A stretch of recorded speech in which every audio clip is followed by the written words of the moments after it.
Bonjour, je me présente, Isabelle Marquis, et je suis candidate aux prochaines élections scolaires du 2 novembre pour la circonscription numéro 5. Et pour vous parler un peu de moi, je suis simplement sortie de chez moi et j'ai traversé la rue, je me retrouve devant le centre de formation aux adultes Sainte-Thérèse. Et si j'ai choisi de le faire, c'est pas pour rien, c'est qu'une école, ça a forcément de l'impact sur un quartier et sur l'ensemble des citoyens. C'est donc pour ça que vous devez tous vous sentir concernés. Si vous habitez le quartier, vous comprendriez exactement ce que je veux dire parce qu'une école aux adultes, c'est des stationnements, c'est des jeunes qui sortent sur l'heure du dîner, qui fréquentent les commerces locaux. Donc, tout le monde est concerné par des choses comme ça. J'ai également dans mon quartier l'école Jeanne-Mance. Tous ceux qui ont à travailler ou qui passent dans ce secteur-là tôt le matin comprennent que c'est l'ensemble de la population qui est affectée par un milieu scolaire. Donc, il n'y a pas que l'école Jeanne-Mance, mais tout l'environnement fait en sorte qu'il y a une énorme pression de circulation. Ce qui est important par rapport à ça, c'est que l'usine Fortissimo est à vendre.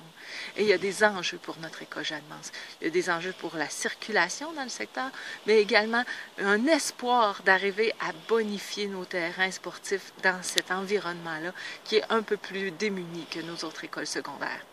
Également, dans cette circonscription-ci, on retrouve le siège social de la commission scolaire. Ça, c'est votre démocratie. C'est là que le conseil des commissaires siège. Et un exemple de notre travail et de l'impact des citoyens et du fait que ça concerne tout le monde. Nous avons construit dans les dernières années l'école C. Alors, on a eu des gens qui sont ni des parents, ni des grands-parents, mais des skieurs du club de ski de fond qui sont venus nous voir et qui nous ont fait part de leurs préoccupations par rapport à l'implantation de cette école-là sur un terrain où ils pratiquent leur sport. Nous les avons écoutés, nous les avons entendus et nous avons travaillé de concert avec eux afin de répondre au mieux aux besoins de notre clientèle sans oublier les usagers qui y étaient déjà. Et je pense que c'est pour le mieux parce qu'ils ont même maintenant un local où ils peuvent faire l'utilisation. On a également dans notre quartier de la formation professionnelle. On a beaucoup bonifié l'offre au cours des dernières années. On a un beau projet pour le programme de cuisine et de restauration qui pourrait s'en venir, si c'est possible, au Centre Saint-Frédéric. Et je pense que vous devez comprendre que c'est une offre que nous avons bonifiée. Et ça, c'est pour le bien de tous ceux qui souhaitent étudier en formation professionnelle, mais pour nos employeurs locaux. J'ai juste à prendre comme exemple le cours de préposé aux bénéficiaires.